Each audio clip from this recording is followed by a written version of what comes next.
Cape Town में match था। पहला मैच हम जीत चुके थे, दूसरा मैच हार कर कहीं ना कहीं साउथ अफ्रीका ने एक दबदबा बनाया हुआ था टीम इंडिया के ऊपर, क्योंकि एक एक सेट सीरीज लेवल हो चुका था। लेकिन आज का दिन एक लो स्कोरिंग टीम इंडिया का टोटल है, लेकिन अभी मैं बोलूंगा मैच अभी 50-50 के तौर पर है, क्योंकि जिस तरह से ये पिच दिख रहा है, जिस तरह से ये पिच में बिल्कुल आप बोल सकते हैं बहुत ही ज़्यादा स्विंग है।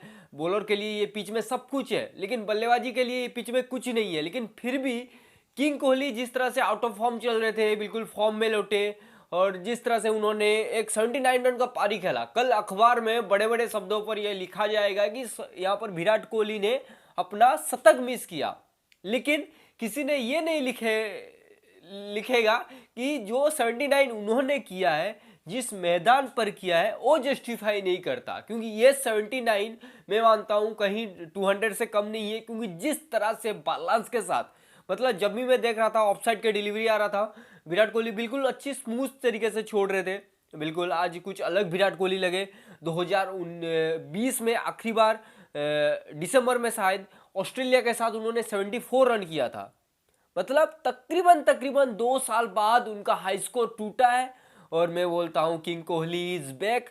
लेकिन आज मैं निराश हुआ बाकी सारे बल्लेबाजों के ऊपर, क्योंकि अगर विराट कोहली के साथ कोई और बल्लेबाज रुक जाता तो ये 79 एक बड़ा स्कोर हो सकता था।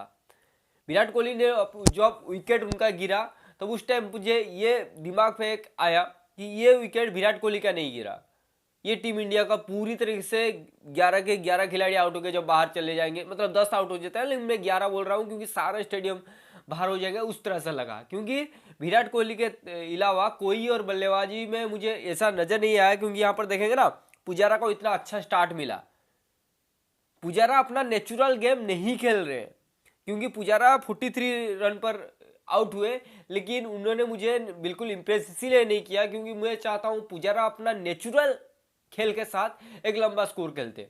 वो यहाँ पर स्पीड खेलने गए, तकरीबन उनका स्ट्राइक रेट 55 के आसपास था। टेस्ट में उन तो 30-32 के आसपास खेलते थे, लेकिन स्पीड तो अच्छी बात है। लेकिन अगर स्पीड के साथ आप अपना टेम्परामेंट भी ना खोते, 43 का स्कोर को आप 143 तक लेकर जाते, तो ये अलग पुजारा हो सकता था। और मैं बोलता हूँ शायद ना हो, लेकिन पुजारा और रहाणे के लिए शायद ये आखिरी सीरीज हो सकता है, क्योंकि आप बार बार उनको मौका दे नहीं सकते हो। आप बार बार वो खिलाड़ी को, जब आपके खिलाफ पास प्रियक पंचल है जो बेंच में बैठा हुआ है, श्रेयस अय्यर है जो बेंच में बैठा हुआ है, आप बार बार वही घिसा पीटा पुजारा, वही घिसा पीटा अजिंक्य रहाणे जो बार बार फ्लॉप हो रहे हैं, आप उनको मौका नहीं दे सकते हो। आप दूसरे नए खिलाड़ी को भी अंदर लाना पड़ेगा, आप नए खिलाड़ी को भी यहाँ पर ट्राई करना पड़ेगा। क्योंकि Shreyas Iyer already previous series में न्यूजीलैंड के साथ जो सीरीज था उन्होंने इंप्रेस किया हुआ है, अपने डेब्यूट में शतक जड़ा हुआ है। मतलब श्रेयस अय्यर को आप किस मुंह से बोल रहे हो कि आप बाहर बेंच में बैठो, ये मुझे समझ नहीं आ रहा है। लेकिन मैं सोचता हूं ये रणनीति के पीछे राहुल द्रविड़ का कुछ हाथ है, तो बहुत ही अच्छी सोच के साथ करते होंगे, क्योंकि आज उनका बर्थडे भी है। और हमेशा मैं मानता हूं राहुल द्रविड़ का जो सोच है हमेशा दूसरों से हटके होता है और एक सही सोच होता है। उन्होंने जिस पिच पर आज पुजारा को खिलाया, जिस पिच पर उन्होंने रहाणे को खिलाया, मैं सोचता हूँ एक सही था, क्योंकि पिच मुश्किल था, उसमें एक्सपीरियंस खिलाड़ी की जरूरत है। और राहुल द्रविड़ ने बिल्कुल भी सही किया कि उन्होंने श्रेयस अय्यर और प्रियक पंचल की तरफ नहीं गए, बल्कि यहाँ पर रहाणे और पुजारा के साथ किए। लेकिन राहुल द्रविड़ ने अपना काम किया, अपना जो यहाँ पर करना था।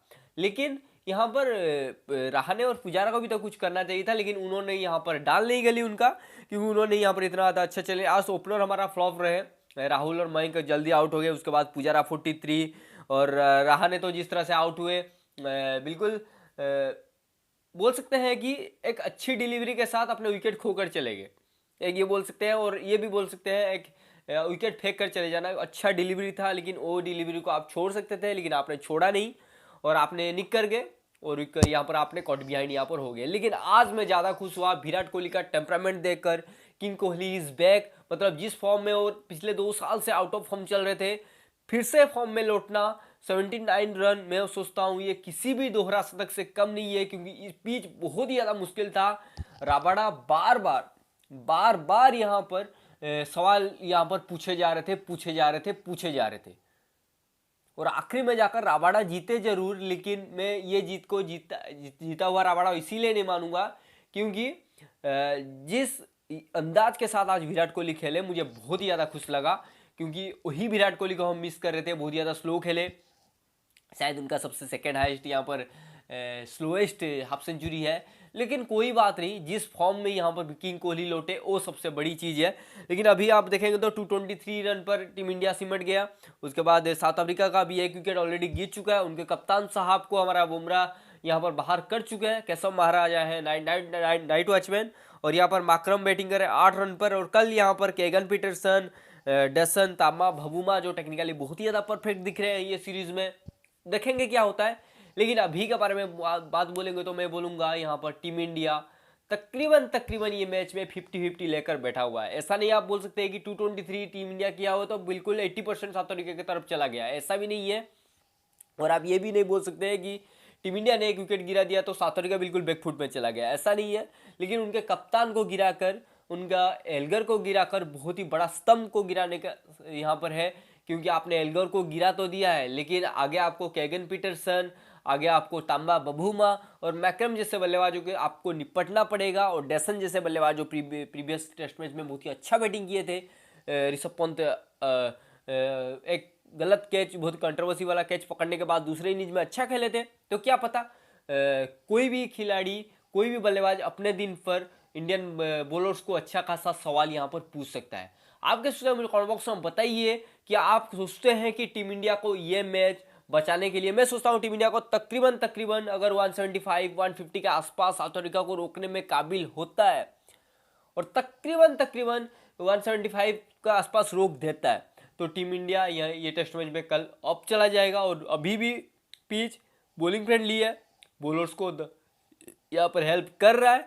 और ये पिच पर मुझे लग रहा है कि बॉलर्स का हेल्प इतना ज़्यादा है कि इतना हाई स्कोरिंग मैच ये बनेगा नहीं, क्योंकि आज हमने एल्गर को भी आउट होते देखा, पुजारा ने कैच पकड़ा, यहाँ पर बुमराह यहाँ पर बॉलिंग में तो इतना था, यहाँ पर पिच में ज़्यादा मदद है नहीं बल्लेबाजों के लिए।